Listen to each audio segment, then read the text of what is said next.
আজকে আমরা কৃষ্ণনগর থেকে যাচ্ছি বেলঘরিয়া। তো hey guys, welcome back to my and new mini blog. এখন আমরা কৃষ্ণনগর স্টেশনে চলে এসেছি। আমাদের ট্রেন 7:20-তে। আর এদিকে দিদি দেখো কত পাতলা একটা ব্যাগ নিয়ে যাচ্ছে, আর আমরা দেখো সব মোটা মোটা ভারী ভারী ব্যাগ নিয়ে যাচ্ছি। তো ফাইনালি স্টেশনে আসার পর আমরা চলে গেলাম সবার আগে চায়ের দোকানে, কারণ যে কোনো জার্নি শুরু করার আগে চা খাওয়াটা ইজ ইম্পর্টেন্ট। তো চাটা খুব সুন্দর ছিল আর টেস্টিফুলও ছিল। তার সাথে এখানে ট্রেনও চলে এসেছিলো, আর সবার আগে আমাদের জায়গা বুক করে নিয়েছিলাম আমরা। আর জায়গায় বসে পড়ার পর নিয়ে নিয়েছিলাম এখানে ঝালমুড়ি, তারপরে চলে এসেছিলো পাঁপড়। ট্রেন মানে শুধু খাই আর খাই, আমরা কোনো জায়গায় গেলে শুধু খেয়ে যাই ট্রেনে গেলে। তো এখানে তো লজেন্স ছিল, আরও অনেক ধরনের খাবার ছিল। তার মধ্যেই জাইমু শুরু করে দিয়েছিল এখানে ফ্রি ফায়ার খেলা, কারণ ফ্রি ফায়ার লাভার বলে পাবলিক। তো এখানে চলে এসেছে আবার দিলখুশ, মানে ট্রেনে উঠে আমরা একটার পর একটা আইটেম খেয়ে যাচ্ছিলাম। আর আলাদাই একটা মজা লাগছিল, কারণ ট্রেনে অনেকদিন পর জার্নি করছিলাম।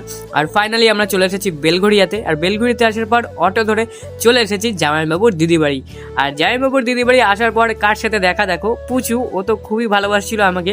আর এখানে তো দিদি আমাদের জন্য রান্না করছিল ফ্রাইড রাইস আর চিলি চিকেন। এখানে এসেও দেখছি মা ভাগ্নি শুরু করে দিয়েছে ফ্রি ফায়ার খেলা, মানে আলাদাই ফ্রি ফায়ার লাভার। তো ফাইনালি আমরা এখন বসে পড়েছি খেতে। তো এই হচ্ছে আমাদের মেন শেফ। খুবই সুন্দর ছিল আজকের খাবারটা। শীতের রাতে গরম গরম চিলি চিকেন আর ফ্রাইড রাইস, আহা হেভি লাগছিল। তো আমরা এখানে চিলি চিকেন আর ফ্রাইড রাইসটা ফিনিশ করি। তোমরা আরও মিনি ব্লগস দেখতে গেলে আমার চ্যানেলটাকে সাবস্ক্রাইব করে দিও।